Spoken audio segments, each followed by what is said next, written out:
नमस्कार, आपण पाहत आहात स्टार इंडिया वन न्यूज। अवैध दारू विक्रेत्यांवर LCBचा धडाका। कर्जत मिरजगावमध्ये 7 ठिकाणी छापे। कर्जत मिरजगाव हादरले। अवैध दारू विक्रेत्यांवर पोलिसांची मोठी कारवाई। अहिल्यानगर जिल्ह्यात अवैध दारू विक्रेत्यांविरोधात स्थानिक गुन्हे शाखेने मोठी कारवाई केली आहे। पोलीस अधीक्षक मुमक्का सुदर्शन यांच्या आदेशानुसार कर्जत आणि मिरजगाव परिसरात धडक छापेमारी करण्यात आली। या कारवाई दरम्यान 7 ठिकाणी छापा टाकून अवैध दारू विक्री करणाऱ्यांविरोधात 7 गुन्हे दाखल करण्यात आले आहेत। पोलिसांनी एकूण 55,005 रुपयांचा मुद्देमाल जप्त केला आहे। यामध्ये कर्जत पोलीस ठाणे हद्दीत 5 तर मिरजगाव पोलीस ठाणे हद्दीत 2 कारवाया करण्यात आल्या।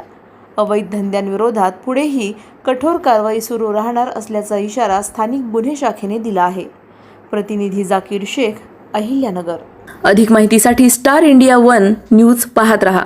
चॅनलला सबस्क्राइब करा आणि अशाच अपडेट्ससाठी बेल आयकॉन दाबा।